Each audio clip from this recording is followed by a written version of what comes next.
ঠিক আছে। হ্যাঁ, আসসালামু আলাইকুম। এবার আজকে আমরা ফাংশন থেকে এমসিকিউ সলভ করব। বিশেষ করে Y number of X of number of Y, মানে এই এক্সটা ওয়াইটা হচ্ছে চলক, ওয়াইটা বুঝাইছে চলক, এর ভিতরে যা থাকবে ওয়ান নাম্বার হচ্ছে চলক।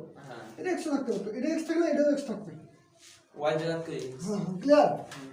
মানে আর Y cube plus 3y square minus 3y minus 5 হলে এই যে এফ এর মানটা এফ ইকুয়াল মানে এফ নাম্বার অফ 2, মানে ওয়াই জায়গায় 2 বসানো হয়েছে -2 বসালে এখানে কত আসবে এটা অ্যান্সার হবে।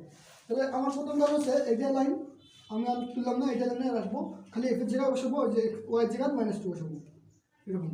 তাহলে এখানে তো ওয়াই দেখতেছি, তাহলে -2 বসাবো, তারপর কিউব দেবো, তারপরে প্লাস প্লাস 3 এটাও -2 বসাবো, ওয়াই আছে এই যে ওয়াই আছে, তারপরে 2 দেবো স্কোয়ার, এই যে স্কোয়ার দেবো, মাইনাস এই যে 3 ওয়াই আছে -2 দেবো আর -5।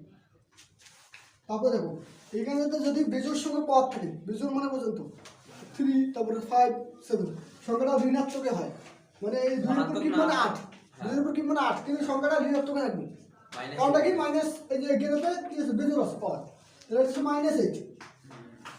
এইখানে কিন্তু প্লাস দিবি, দেখো সংখ্যাটা জোর সঙ্গে পাওয়ার আছে, তাহলে 4 2 এর বসে দিলে 4 4 এর সাথে 3 গুণ হবে 3 × 12।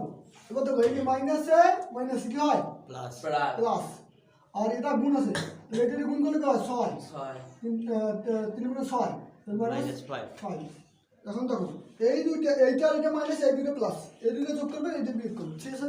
দেখো এইটা এটা যোগ করে আগে, এই 8 আর 5 যোগ করলে কত হয় -13, আর এই দুটো যোগ করলে হয় কত 18 18 না প্লাস, এই যে প্লাসে প্লাসে প্লাস আর মাইনাসে মাইনাসে প্লাস, তো মাইনাস গুলো প্লাস করলাম আর প্লাস গুলো প্লাস করলাম। এখন দেখো এই দুটো থেকে বাদ দিলে কি হয় 5 হয় না, অর্থাৎ 13। দেখো এটা মাইনাস, এটা প্লাস, প্লাস নিচে মাইনাস, কিন্তু মাইনাস করবো, কিন্তু এই বড় সংখ্যা থেকে ছোট সংখ্যা মাইনাস করবো, তাহলে মাইনাস 18 প্লাস থেকে যদি 13 মানে মাইনাস করবো 13 মাইনাস, অবশ্যই কত আছে 5 না, এই যে 5।